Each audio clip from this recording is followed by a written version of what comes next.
Hi, everybody. Thanks for attending today. The attendees are still trickling in, so we'd like to give everybody just a couple more minutes, and then we'll get this thing started. Thank you.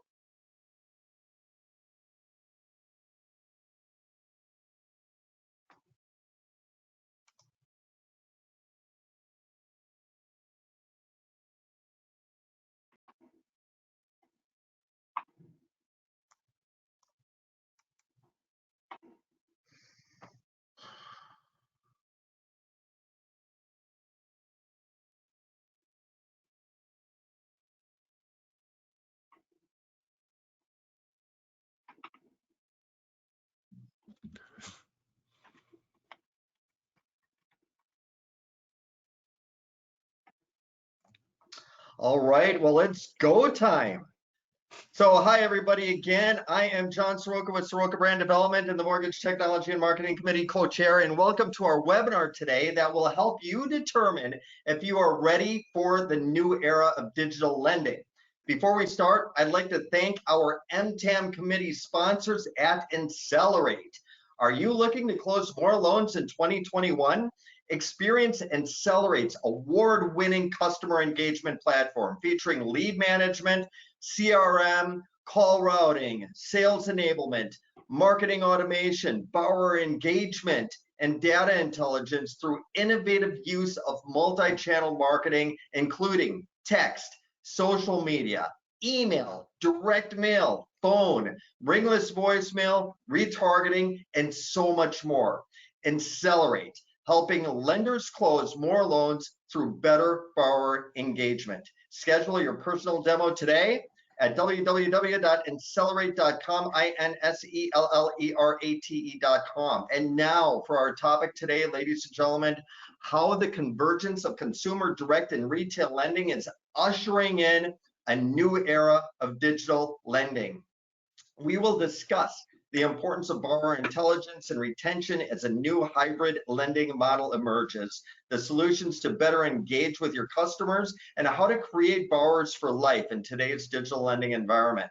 So some of the key points that you're going to want to stick around for all the way till the end that we're going to cover today include features needed for this new hybrid model. We're going to talk about borrower engagement. We're going to talk about how borrower intelligence and retention is changing the game, key borrower touch points, turning borrower data into actionable insights, and crafting the right message at the right time with the right offer.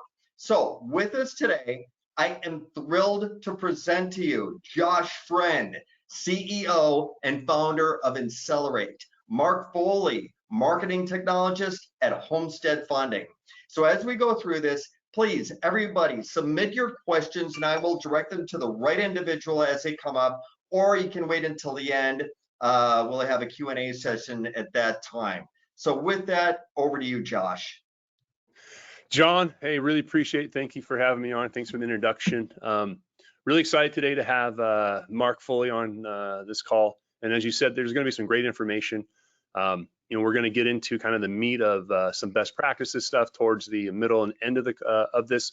But just to kind of give a highlight, I thought would be appropriate. We're talking about consumer direct and retail lending. What does that look like? There's been a lot of talk in the marketplace how those lines are blurring now. That it's the call center rep and the retail loan officer are fighting for the same customers. And how do those tools? How do they change? Really, how can lenders take advantage of those learnings and use them in both marketplaces? So it's kind of just a highlight to give a broad overview. It's just to give you some numbers. Homestead Funding, fantastic organization. 2020 was $4.1 billion in funded volume. 2.4 billion was retail, 1.7 billion was consumer direct. Mark runs the technology for both groups, manages the CRM system, which is Insellerate, and manages both groups of the platform, and who we've been working with since we've on board with Homestead a couple of years ago. Now, something I want to point out here, a little highlight down at the bottom. Retail loan officers, Homestead has 112. They averaged 21.5 million last year per loan officer. Consumer direct, they had 25 loan officers, and they averaged 68 million. I'll just tell you, from a consumer direct standpoint, that is astounding. That's, twice what the industry average is. And as you can see, it's 3 times as much as what a retail loan officer produces.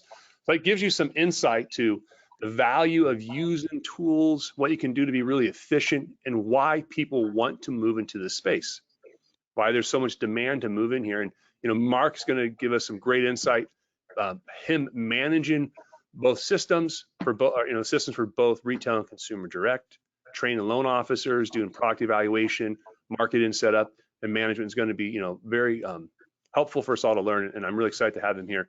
So just to give you, a quick commercial of Insellerate, just real quickly, we have 2 core products that we help you close more loans with. We have our CRM and lead management.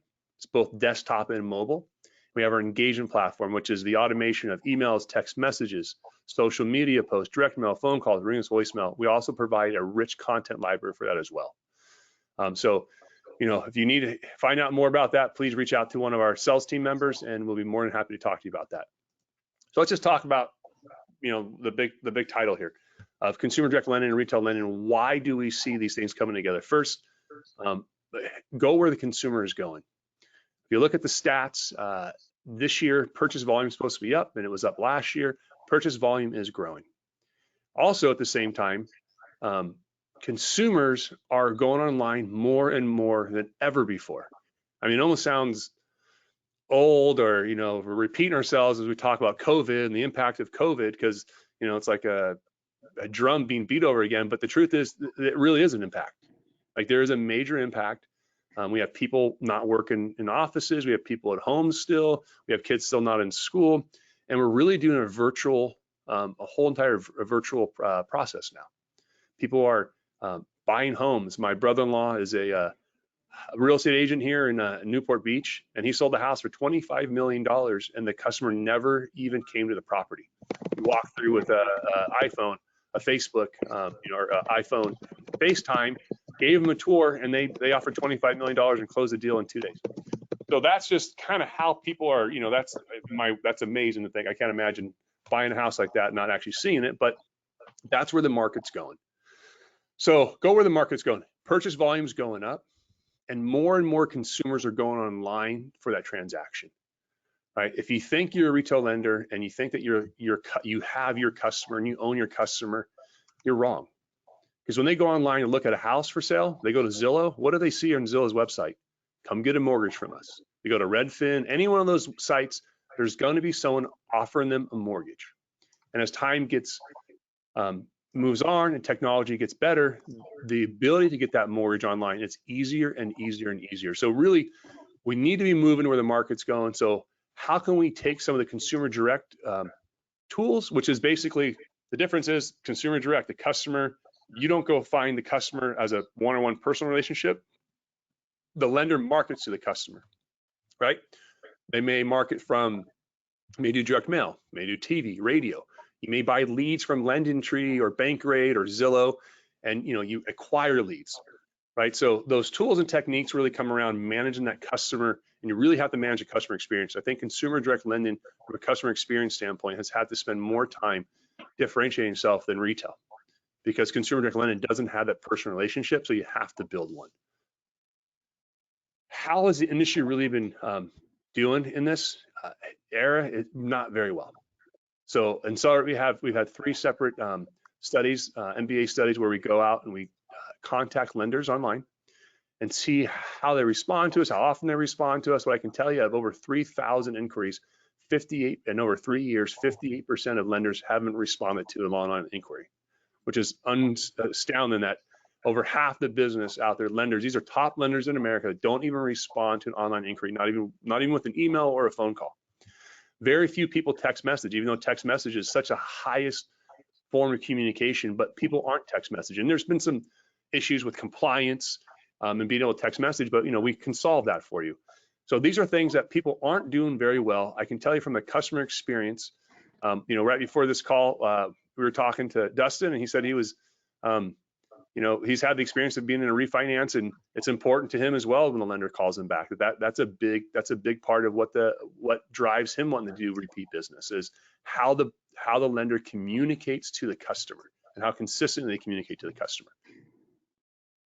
This next stat, no surprise. I mean, if you look at the stats, we're doing a very poor job. 19% is the borrower retention rate according to Black Knight. So you fund 100 loans, 19 of those will do their next loan with you. 81 of them will go down the street to somebody else. So the stakes are really high to do this correct and to do this appropriately. And as we see more and more of a convergence of consumer direct and retail lending morphing together, right? Because you have loan officers who are now buying leads, maybe co-marketing with a real estate agent and buying leads. As those worlds collide, we have to really manage how to effectively convert those leads, create a great customer experience, and build, customers for life. Let's try to get transaction 1, 2, 3. The average customer is between 7 to 11 transactions in their lifetime. So if you do this right, it's a huge opportunity. And if you look at it right now, everyone's so busy with record volumes. People are saying, well, I don't have time to do anything new or different. Well, the truth is, now's the time to do it more than ever. Because if you have record amounts of loans that you're doing, that means you have a record amount of repeat business that you can do in a year, 2 years, 3 years, 4 years. Having great customer experience now is even more important.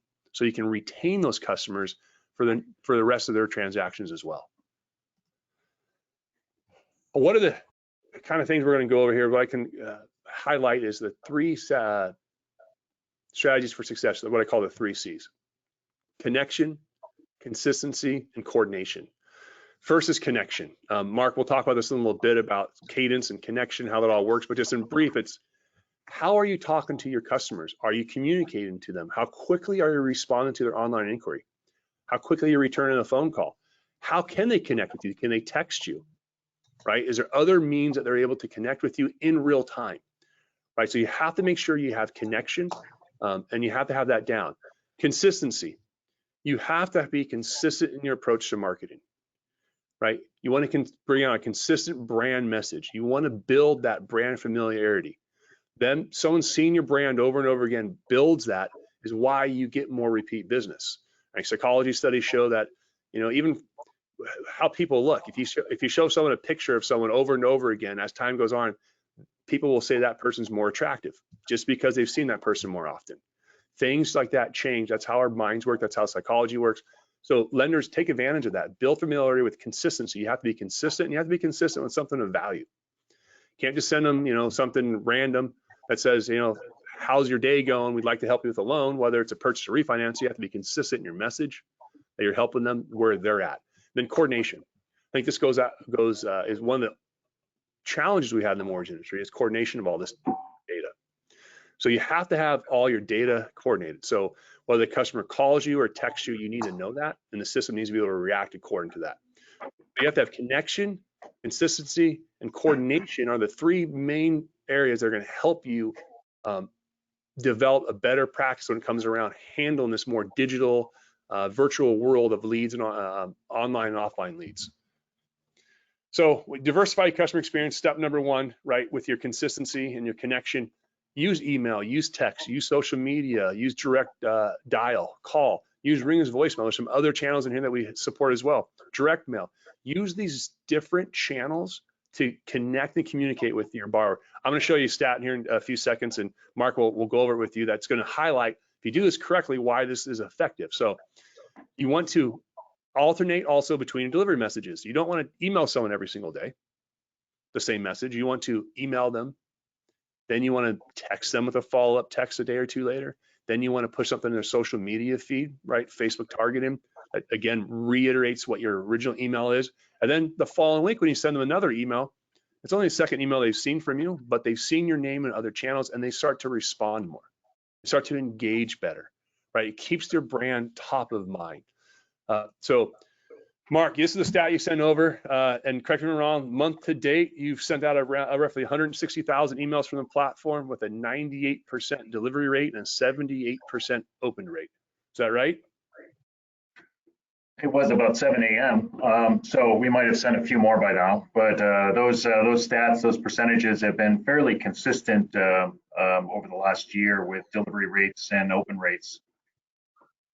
What have you found, because I can tell you, one of the things that a lot of lenders, when they come to our platform, have said, they really have liked is their open rates have gone up. And but just in general, what have you found that's making that successful? Because most lenders do not have a 78% open rate. That's not an industry average at all. What do you guys do differently? What do you think you're doing differently? Well, we stop sending emails or modify emails that have low open rates. If there's low engagement, then clearly it's not working. We spend a lot of time on subject lines.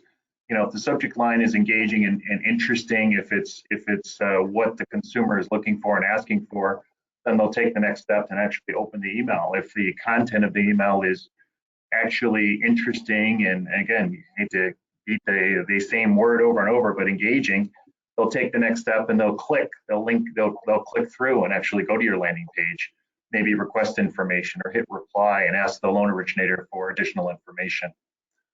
But it's all about starts with subject line and then constantly monitoring. And then you just have to admit when something's not working and take it out of the rotation or beat it up, dust it up, and get it back out there. That's great. I mean, I like that subject line. That's the first thing someone reads. And what you're saying is, and so everyone should hear this, they're testing, reading results, and reacting to this.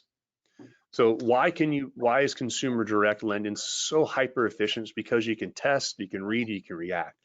So you have to have a platform and you need to look at these things. So Mark, you're looking at email send reports and you're seeing what gets open, what gets engaged, what doesn't get delivered, what's the click-through rate, and then you're taking those, what we call your champion emails, and then you're building more off of those, right? You're trying to copy those as much as possible to kind of get the the magic sauce, if you will, to get the highest open rates. Absolutely, and if you looked at our open rates a few years ago, our delivery rate was not as good. Changing channels, changing platforms, just with increasing the delivery rate. But the open rate has just been years and years of practice. Trial and failure. When you fail and changes and move it forward. We actually just took all of our emails in the last week. We printed them, every single one, laid them out. With the pandemic, there's no one in the office, so we took all these cubes and we laid out all the emails, all the different workflows. Then I had the team from the marketing department come in each one and read and look at the cadence, look at the messages, and we're making some significant changes. So we've got great success, as you can see here, with a great open rate, but we're always trying to make it better. We're always trying to raise the bar.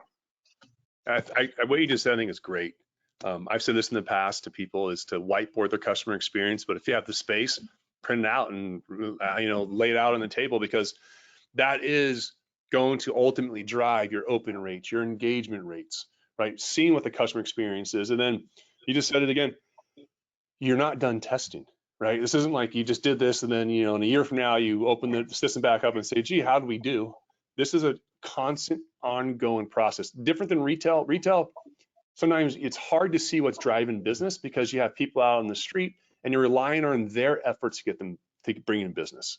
So to be able to react quickly to figure out, gee, why we're not getting business, you have to go to talk to loan officers, try to understand, well, hey, what are you guys doing? What are you doing? What's not working? That you don't have that same information, but when you have it systematically and you're using platforms that help manage that, you now have all the information in front of you, and it's different because this is a global setting, right? This is a global thing. This is affecting all the loans, all the leads, all the loan officers, and you're able to make a change quickly, right? One change can affect, the overall organization, and that's really where you see lots of power of, just efficiency. So I like that. Lay out your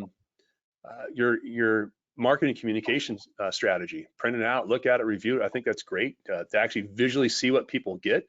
A lot of lenders, I can tell you right now, don't do this. They don't necessarily know what the customer experience is. What they go out there, they assume their customer experience is great. And then, I've talked to a lot of professionals in the mortgage industry recently, and we've discussed them getting new home loans. And what I can tell you is most of them are saying, gee whiz, people don't call me back. They don't communicate with me. They don't do this very well. I mean, it's just the way it is. Then a few of them say, oh, my lender was amazing. I got a loan approved, got it done, and within 3 weeks, they texted me every time something took place. Guess who gets referral business? That lender. Guess who has built a relationship with the customer? That lender has. So in a year from now, if there's another compelling offer, right? So as you're using systems and borrower intelligence and managing your customers. When the new event happens, something happens down the road with this customer, now you have some, credibility. I'd say you've built some credibility, you have, some credibility currency with your customer that you can reach back out to them and at least get the shot at their next transaction, right? Be the lead in that next transaction. So build that credibility with a great experience now, and that's really where you drive this. So Mark. Hey, Josh, if I may interrupt you for a quick second, speaking to that, speaking of getting the next opportunity, in your opinion, how many touches does it take to convert somebody? So, you're probably going to have, 6 to 7 light touches that are eventually going to convert a customer. You take a look at the loan transaction, and it may be from a retail loan officer has 3 or 4 phone calls with that customer trying to get them approved, right? And then they get some great marketing automation from them with some content around buying a new home, right? So there's, they think, their psychology studies to show that it's like 6 times someone has to be sold something before they buy it, or, there's all these different stats. But, some consumers, they'll buy right off the bat because they already know what they want.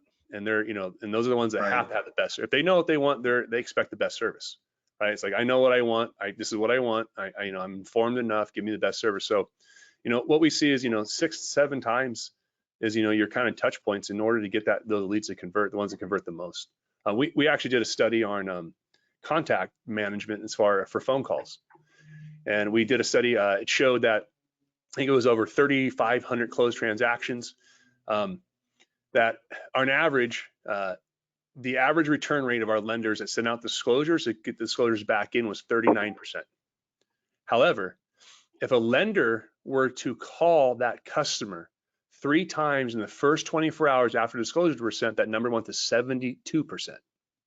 Just almost double the conversion just by having the right cadence and knowing, well, you sent disclosures for some reason. It wasn't, 1 call, 2 calls, exactly the same. 3 calls was where this number almost doubled. So this stuff matters, knowing what channel they come in. So that's, kind of to this slide here is, understand that borrower journey, how many touch points you have. And then, Mark, from your standpoint, I know you have to deal with this, when you understand the marketing journey, you have different borrowers sourced from different lead sources, correct? Absolutely.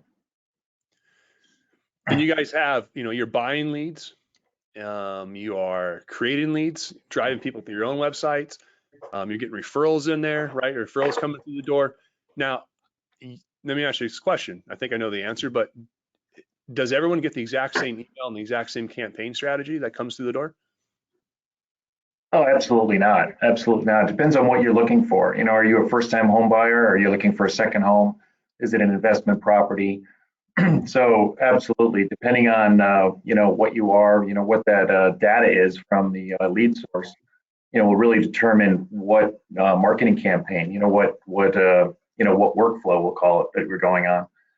And we use the word impressions a lot. So I mean, how many touches, how many impressions, Facebook, or when you're retargeting, that may not be an email, it may not be something that the loan originator sent a text manually, or but it's impressions are critically important, to be able to follow the lead wherever they are, wherever they're shopping and looking. We want to make sure our Facebook, our Homestead funding ad is near them. Yeah, that's good. And then on the different acquisition sources, I think it's important for lenders to look at, if I get a lead that comes in and I'm using, let's say I buy a lead from, let's say, LendingTree, which is obviously a big brand name. Consumers seem to really like that lead, have a lot of credibility there.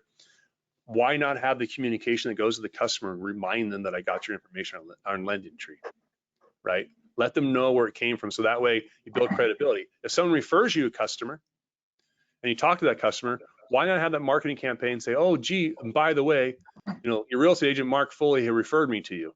You can build that in and automate that into the process, so that way the customer gets this, customized experience, and they're actually wondering, gee, did Mark actually send this to me, or is this automated? That's what you want. People look at those and go, is it automated, or did Mark send it to me?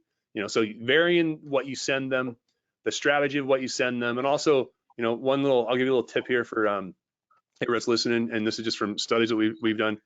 There's two types of emails that you typically send to people, right? One we're going to call your full-blown branded email. It's going to have some pictures and graphics. It's going to look really pretty. Then there's a basic text email that has no pictures, no graphics, and it looks like it's just hand typed by someone personally. We see having a variation of both of those is very important and very critical. And we typically see the hand typed email, what looks like a hand typed email, is the one that gets responded to even more so than the beautiful graphics. But the beautiful graphics, to your point, Mark, are still part of the impression. They build impressions, right? They viewership, and then they're an easier call to action with an email that's just text. I said, gee, John, we spoke a few weeks ago about getting you pre-approved for the new home. Love to be able to tell you what you can afford. When's a good time for us to talk? Then a basic follow-up like that, we see a really high response from having that variation of content, and obviously then dictated by what channel it came in as well. Mark, are you guys doing any, your mix up? Is it graphics? Is it text? Is it both? You're dead on. It's both. Some of our messages will go to both the McGlone channel and the Homestead channel. Part of what we are doing right now is we're actually separating them so we can get a little more granular on which channel is opening messages more or less, so that we can again just when we first launched, we had lots of our messages that were going to both channels. So again, we're in just that process of rebranding or unbranding certain messages and making sure they're coming that they're separate, so they're coming from both channels.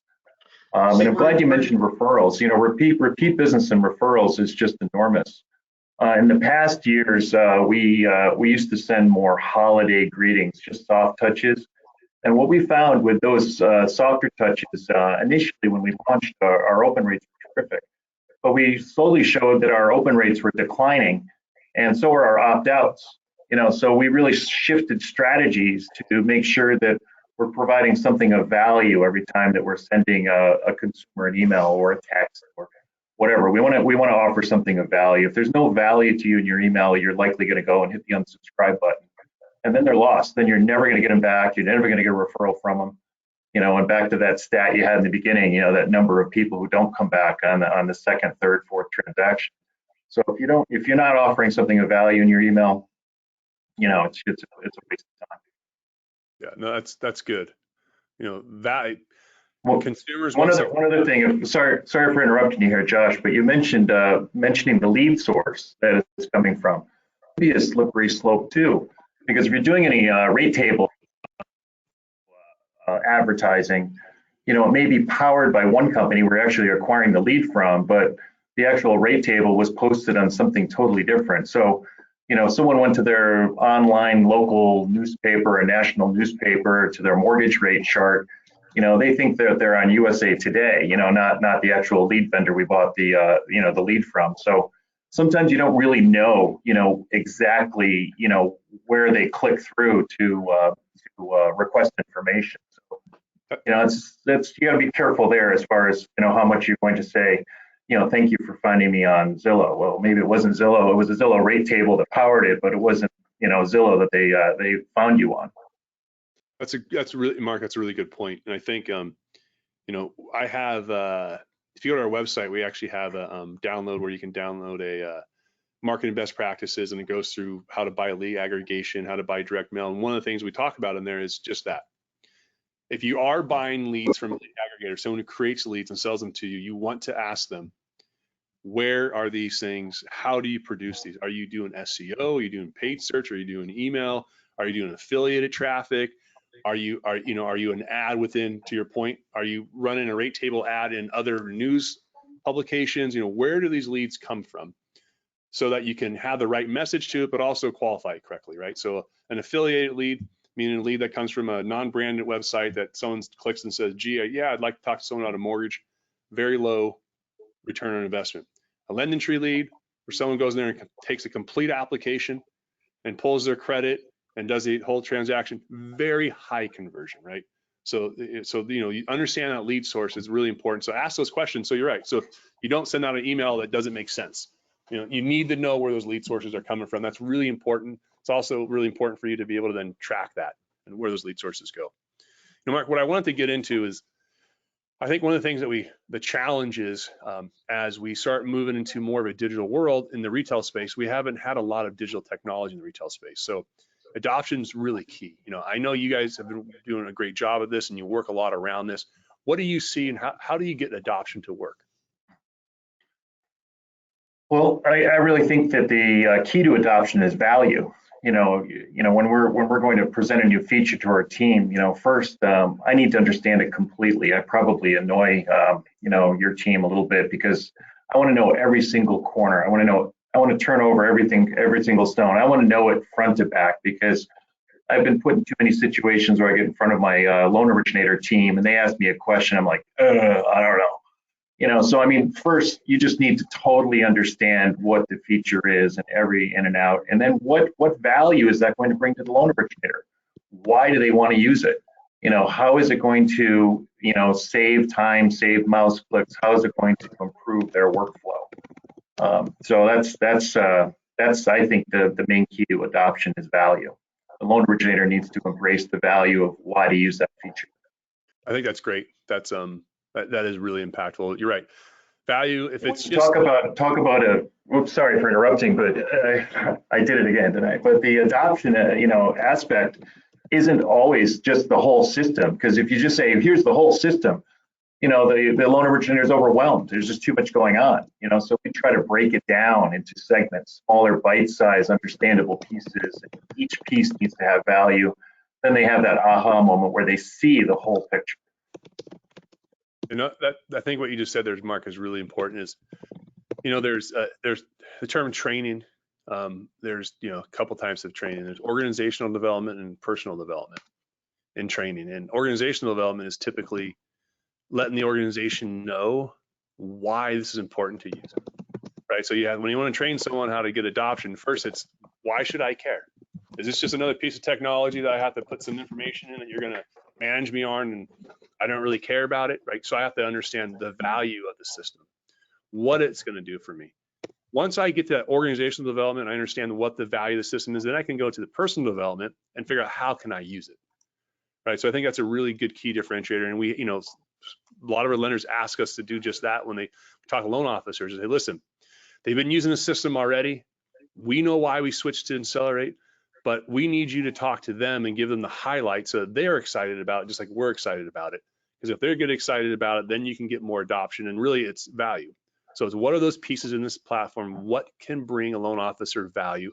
How can you help them speed up their day, close more loans, right? Make their jobs easier, and ultimately close more loans and make more money. So, understanding value is really good. And then when you guys use, in your sales process, I think, retail has some KPIs they use, but not as intensely as consumer direct. So talk about just kind of the KPIs you guys use and what do you see, that you can use for both channels?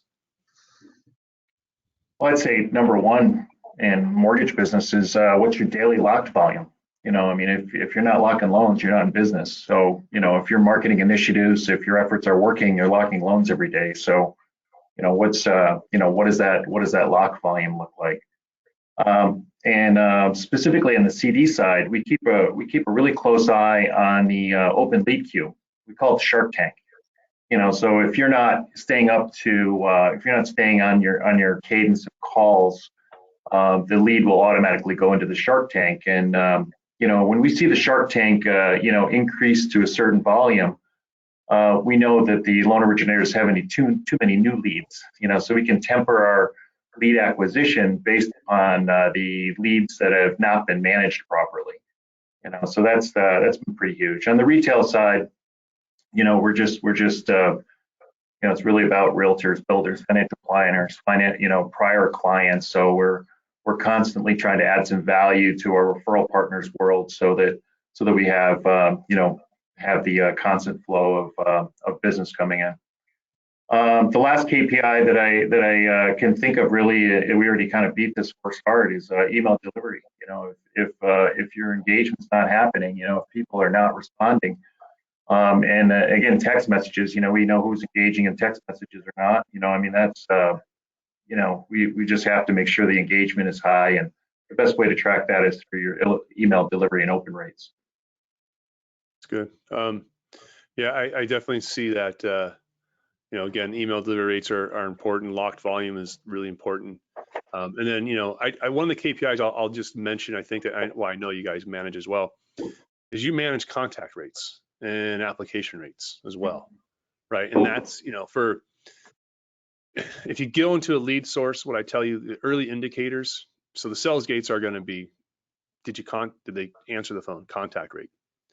Next going to be application rate. Were you able to take an application, whether it's pulling credit or not, right? So some lenders, you pull credit, it's not an application until you go to certain, you know, everyone has their own compliance thing. But in my book, if you pull someone's credit, that's an application because that person gave you their social security. That's like a buy sign. That's the next major gauge, because most people want to stop and say, well, you want my social? Hold on, I don't want to buy from you. But if you get to that social and you pull their credit, that's gate number 2, is credit's being pulled. And I know for you guys and for our lenders, we make this easy because in like, let's say if you use Ellie Mae, which you guys use, you can pull credit in file started, you can pull credit in inquiry, you know, application, you can pull credit in all these milestones, but you don't have to change it to an application. We actually pull out, you know, as you know, Mark, if they pull credit inside Encompass, we actually mark that file as credit's being pulled inside Insellerate, track it, manage it, and then allow that also to be part of your marketing campaign. So you know they've taken the credit application or pulled credit, whether or not they completed the Fed 6 application rules, if you will, right? You're able to really manage that. So that's something that we see is you know, pulling credit, then disclosure sent. All right, so you pulled credit, how are you sending disclosures? Then did you submit the process, in which would be your lock? You know, that's typically people lock the loans and they're going to the process, and those are the major gates that we typically see. What do you see, you know, how do you really make technology, and how are you making technology easier to engage with? And I know we've talked about this, right? We have some retail loan officers, adoption's not very good. It's always been a challenge. But, you know, what are the things that you do, or what do you look for the software to do to make this easier for you? Well, we, you know, it's really the UI. I mean, the interface just needs to be easy. It needs to be intuitive. You know, the loan originator, you know, our LOs are primarily all, you know, very well trained. Have got a couple years or more decades in the business.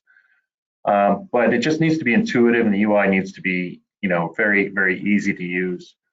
We really stress on lead prioritization, because that tells you who to call next. And if you have your prioritization queue set in a way that you know, really believe, you know, who you should call next, then that's going to tell you who to call. Then it's really then next using click to call. When I use the click to call instead of manual dialing, it's going to increase your accuracy and automatically change the lead activity or the status based on contacted or not contacted. And then we also, you know, again, in the make it easier category of exports. You know, I mean, who wants to rekey any information? Let's export the lead data that you've collected to the point of sale system and let the consumer complete the application on their own, or export it to the loan origination system, and then you can complete the application, you know, for them over the phone. So, you know, we're just trying to make every step of the journey, not only for the consumer, but also for the loan originator, easier. You know, if they can see the value in these steps, the fewer mouse clicks they can experience, you know, a faster delivery from the time they get to the lead to actually pulling credit and submitting the loan. You know, they're of course going to, you know, use the system, and you know, it's gonna take it over, Josh. You know, but really one of our main goals is to minimize the number of mouse clicks, you know, from the time of lead acquisition all the way time to funding the loan. And that's going to help the loan originator really dive in and embrace the system. Good. You know, you mentioned alerts. I think that's something that, you know, I want to just briefly highlight, because you actually, something of value, you know, if I'm a loan officer and I speak to, I don't know what the retail loan officers now, 70 new leads a month is what they're probably getting, because there's so much activity. A consumer direct loan officer is getting a couple of hundred. You don't know who to call, when to call, why to call. You don't know who to follow up with next best activity, because there's too many people out there. You may have an alert from a trigger. Maybe someone just pulled their credit and they're a past customer. How valuable is that? How do I know who to call, when to call? You know, you actually have in Insellerate, we have a priority alert system that gives a workflow. So the loan officers go in there and actually can see the most valuable action at the top down to the least valuable action at the bottom. They can actually work through their day. I can tell you from my own experience, we originally built Insellerate for ourselves. I was part of People's Bank, joined them in 2011, helped them build out their whole consumer direct mortgage group. We built the software originally for them. I've been in this industry for a long time, and I'll just give you a quick story. I had a loan officer, I'll just give her name, Queen Daconas, the highest producing loan officer I've ever had. And it was just an absolute stud. She was just amazing, worked for me for over 10 years. She had like these stacks of paper next to her desk, and that's how she would manage her day. Even though we had Insellerate, up until we got the alerts. Once we put those priority alerts in there, and we started alerting her of making call 1, call 2, call 3 for disclosures sent, new lead application calls, then she goes, you know what, I use this now. Because I used to have this big stack over here, and I'd go through it each day and, you know, pick up the 25 I wanted to go after, not knowing who's the best people to call. Now I go into the system, I don't have to do that anymore. So giving someone a place to actually go and work and see the work list has been very, very, very impactful. Then you know, at the end, how do you see, or how, you know, using automation, you know, and I think this goes to, you know, Mark, we talked about this before, your loan officers who don't use the system, you're still able to get an ROI out of them, even though they have passive loan officer adoption through engagement and through an Encompass integration. Can you talk a little bit about that? Well, if you start a file in Encompass, we pull it through to our Insellerate as contacted, and then we launch our contacted workflow. And we've developed some dispositions in our loan origination system. So when you modify the disposition in the loan origination system, that'll actually modify the activity or status in the CRM system, and that can change your workflow. So again, with some development work on the Encompass side, you know, we're able to, you know, manage certain workflows over in the CRM side. So that helps a lot. You know, we've got some loan originators that have been around since, you know, before the dawn of time, kind of like me. You know, I've been doing this since the 80s. You know, but I've embraced technology moving forward, but some of my peers have not.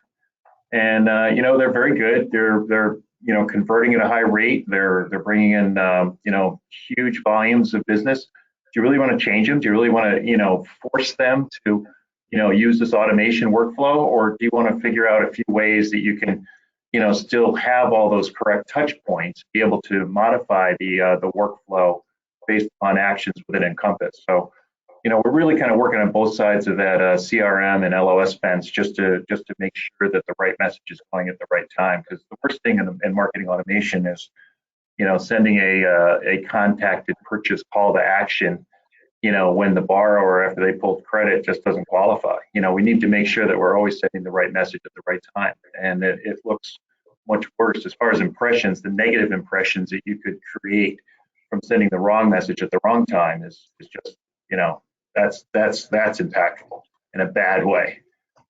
Yeah, no, definitely.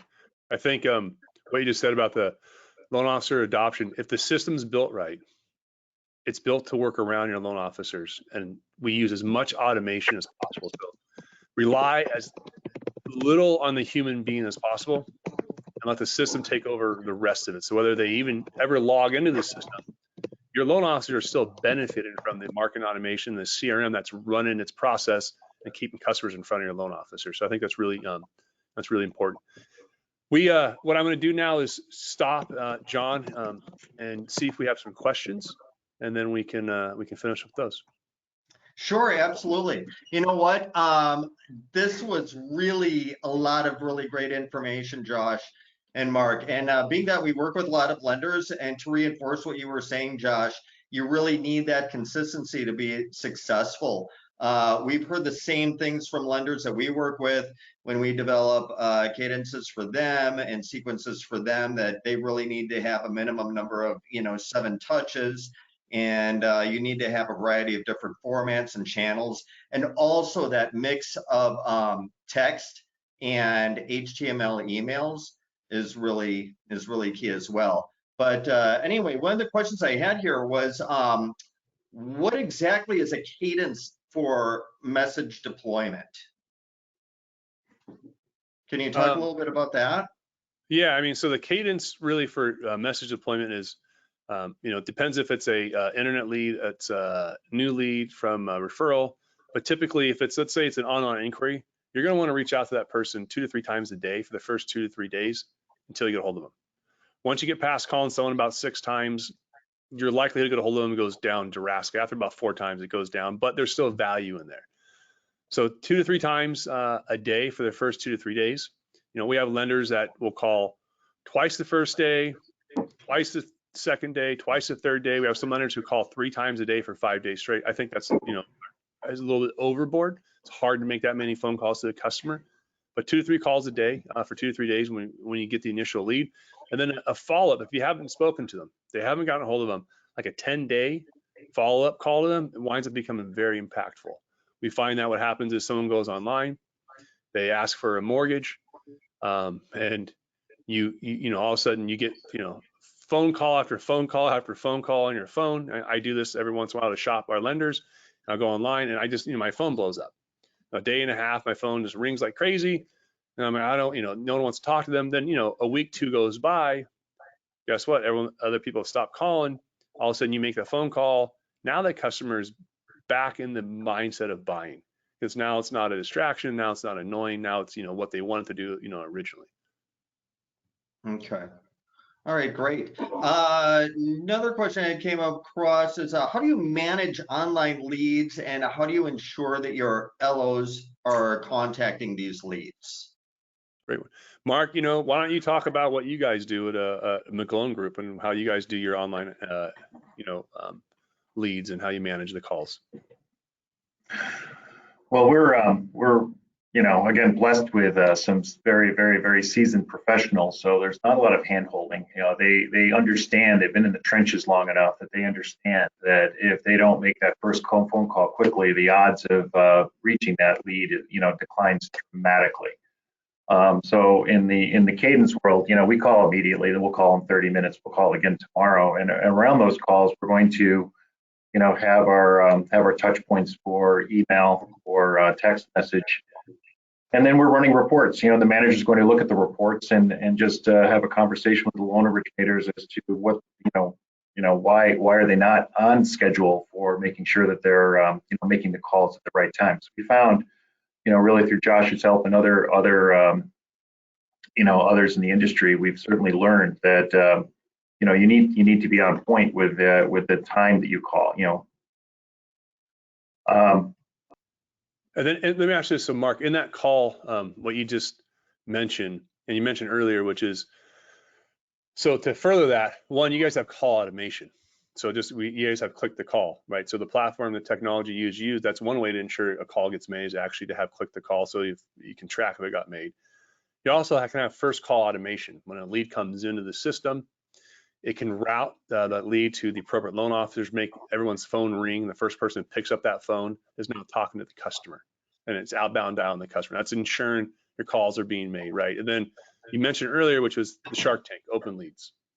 It's another fantastic way to make sure your leads are getting called. You know, Mark, and I know you guys use that, and our lenders that use that extensively produce a lot of business out of there. So I think having that Shark Tank is always, you know, you want to automate call one. You want to use priority alerts to make sure they see what calls they need to make, right? Mark, as you said, you want to go and your managers can look at and see what's taking place, see why someone's not necessarily making their calls. So those are, you know, really, you know, ways that then if they don't get worked, have a Shark Tank, right? You know, now obviously your retail loan officers, you don't want to Shark Tank their leads because they won't be your retail loan officers for very long. But the leads where you're buying them as the lender and pushing them to your loan officers, those ones should be fair game if they're not getting worked in a timely manner.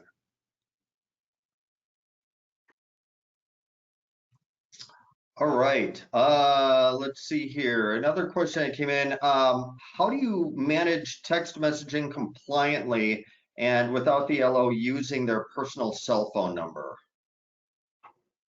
That's a great one, Mark. I believe you guys are using our mobile app and mobile text.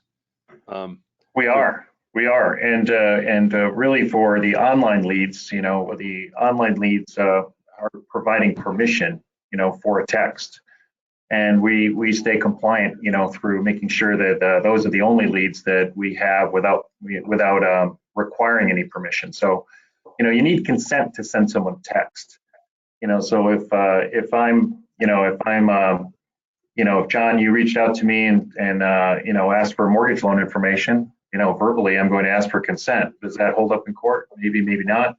But within the system, I'm going to ask for consent, and now I have documentation that you provided consent. So I'm talking to you, I'm going to say, hey, I'm going to send you a text message.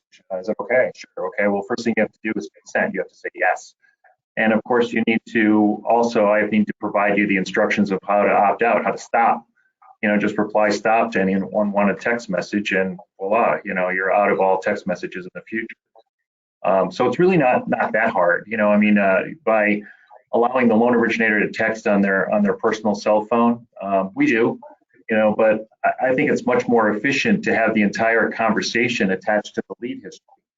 It's for me, it's a lot easier to log into my system and to pull up the lead record and give them a call. If I leave a voicemail, send them a text saying, hey, I just left you a message, let's talk later.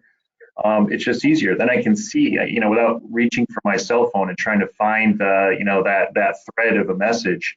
If everything is linked right to the lead record for your entire communication history, it just makes it so much easier. Compliance really isn't a concern as long as you just follow the rules.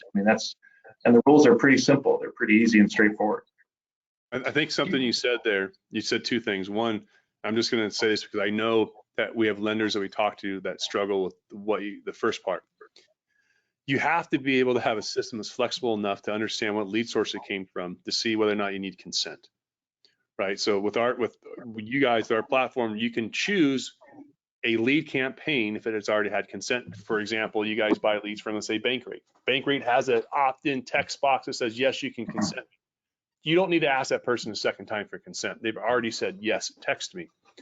But then your retail loan officer may have someone and you want to send consent. So you need a platform that's versatile, that can, when you need consent, can ask for it. And when you don't need consent, you don't ask for it, right? And we've seen a lot of lenders struggle with that because I don't know what the transaction would look like, but if I was buying an internet lead and all of a sudden I got a text that said, will you let me to text you, yes or no? I'm probably going to say no. I don't know who you are, right? Why would I say yes? Because I don't even know who you are. But now if you just text me, you say, hey, I got your information on LendIntree. I want to give you an offer. I'm going to respond to you because that makes more sense to me now in that transaction. Mm-hmm. And even from working within pandemic rules of home, there's still only so many hours in the day, and some people just can't pick up the phone and chat with you at 2 o'clock in the afternoon. But they have a moment to reply to your text. So I think texting is a key component to our originations.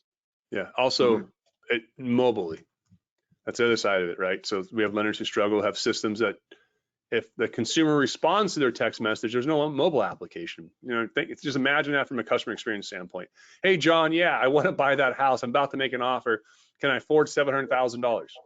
I text that to you, and then all of a sudden I hear crickets because I texted you at 4 o'clock in the afternoon. You left at 3:45. You're not back until the next day at 9 a.m. You don't even see that it exists. It's 10 o'clock if I respond to me. Well, you just lost that communication of that instant communication. So having on a mobile device as well, allow the loan officer to respond in real time, whether they're in front of the customer or not, and not using necessarily the mobile loan officer's phone number, but using an application like Insellerate that has a CRM built in and text messaging in the platform. Mm-hmm. Mm-hmm. Great. Yeah, the mobile app has been great. We've only had that deployed for a few months now, and it's been absolutely wonderful for text message, like you say, after hours. I usually have my volume turned off, but with push notification, your phone lights up and there it is, telling you what the message is. Just touch it, the app opens and hit reply, and it's so seamless. Excellent. Great. Can you work with a realtor on lead buying? Yes, we have lenders that do that. And Mark, I don't know if you guys do that, but we have lenders who will buy leads. The lead will go to a real estate agent and also go to the loan officer.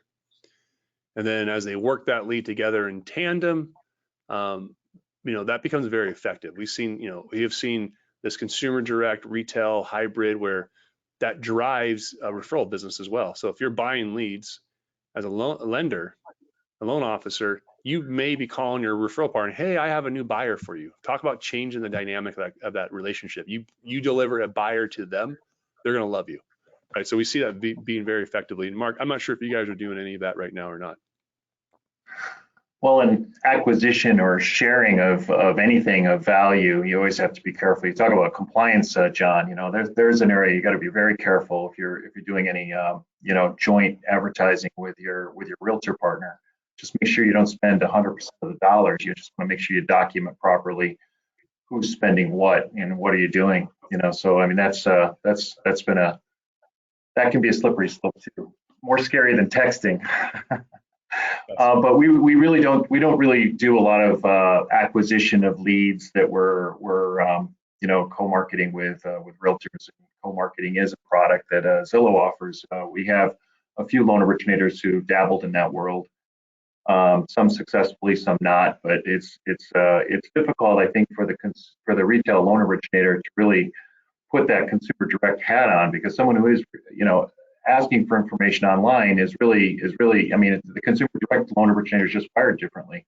Their urgency to call immediately, that online shopper is expecting a call immediately. They're in the zone to, they finally hit the send button, the endorphins are running. You got to call them right now. You can't wait a week. They're going to go, who are you? I didn't fill out a form. That's right. Hey, you know what? Dustin just texted me here, and he said that he assigned another question to me, and I don't see it. Dustin, can you read it? Yeah, sorry, I was on mute there. Yeah, so Okay. the question goes back to subject lines. I think that you guys covered earlier in the presentation. The question was, specifically, what are you doing with subject lines to achieve that high open rate that you talked about? Testing. What's the lead source? What is the type of transaction is it? What's the why that we're providing something of value? How do you boil that down into a subject line? Boy, I guess on one hand, the amount of research I've done it over the years, I could teach a class on it, but the other, I'm not, because we're doing really well. Want to keep that one behind the curtain. But it's just testing. It's just you have to look at what your message is, what the consumer is looking for, and then develop a subject line that's sexy enough to be on target. I think that's great, Mark. Testing, which is at the end of the day, even if you're not good at writing them, if you test it, you'll start figuring out when you're getting better, when you're getting worse, right? As the open rates go up, that, wow, this is closer to where I want to be, and you can make those adjustments. So testing is really important to do this, to be able to read those results and see what's taking place. Right. I absolutely second that. Very good thought. All right. Any other questions? I don't see any other questions coming across. Dustin, are you getting any others that I'm not? No, I think we're good. Right on time. All right. Excellent. Well, hey, look, thank you everybody for joining us today. We appreciate you. We appreciate your questions. And if you have any comments, if you'd like to share any feedback on this webinar, you'll be getting a survey. Please respond to that survey within about the next 30 minutes or so and let us know what you thought. And if there are any topics that you would like to see us cover in the future, please let us know that as well. Thanks again, and enjoy the rest of your days. Thanks, John. Thanks, Dustin. Thanks, Mark. Thank you, guys. Appreciate you having me. Absolutely.